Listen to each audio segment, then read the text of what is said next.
Welcome, welcome, welcome. And we're back with another edition, Describe Georgia's Geography and Climate as it relates to exploration and colonization. So the first people that were here were the Native Americans, and the Europeans came from Europe. Obviously, the Spanish got here first. The Spanish, of course, you are familiar with Christopher Columbus in 1492. Discovering some islands out in the Caribbean. And from there, the King and Queen of Spain realized that there was a vast world over here that no European had ever seen, and more importantly, there were vast resources that they could make a ton of money with if they could get over here quickly before any of the other European countries could lay claim to the land. So they were particularly interested in looking for gold. So that was one reason. Your standard here says that, if I can get it adjusted correctly, we want to know the reasons for European exploration and settlement of North America. So one was natural resources. Of course, the first natural resource that drew them was the lure of there may be tons and tons of gold over here. So they sent an explorer by the name of Hernando de Soto. Hernan de Soto, you have to say it that way. And he landed. He left from Cuba, and he landed in Tampa. Explored, kind of topsy-turvy through Florida.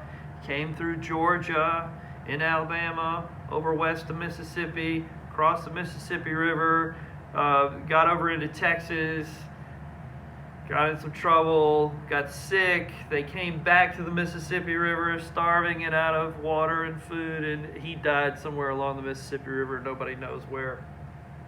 His men built some ships, and then they sailed back to Cuba and then back to Spain and told the Spanish king and queen there was no gold anywhere to be found. Just a bunch of Native Americans that were really mean to them and didn't like them being around on their territory. Who could blame them? So the next thing that the Spanish did were they sent over a group of missionaries. A missionary is someone who works for the church, who's trying to get the word out about their religion or about their God.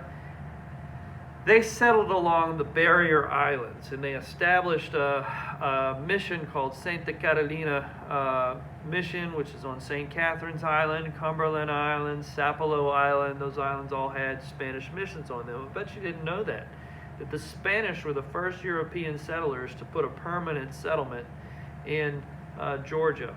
Now, those missions didn't last very long, about 75 years, which, relatively speaking, is not a long time for an empire to hold a piece of ground. And the reason that they were kind of kicked out is because a lot of the Indians started dying of European diseases. The Europeans had diseases that the Indians weren't immune to. So if there's nobody left to preach to, if you've killed off your congregation accidentally with your diseases, there's nobody left to preach to, there's no reason to have your mission.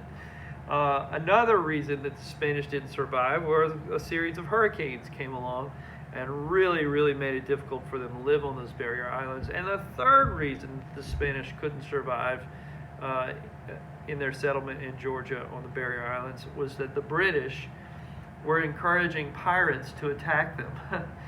So the British really, at this point, had caught up. We're talking about the late 1600s. They had caught up to the Spanish as far as claiming land, colonizing land, and making their empire larger. And they really saw that the Spanish were weak along the barrier islands. And so, anyway, Spain finally gave up, and which leaves only one European power left close to Georgia, which would have been the British. And we'll get into the British colonization or the English colonization or Great Britain's colonization. It's all the same place. It's different ways of saying the same place. We'll get into that sort of colonization in the next lesson.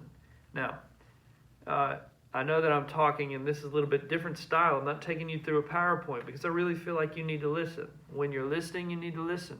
And then when you're reading, you need to just read and not listen at the same time. Our brains aren't wired that way.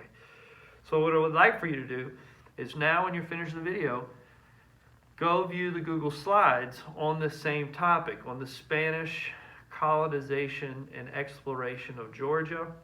Then do some reading from the Georgia Department of Education.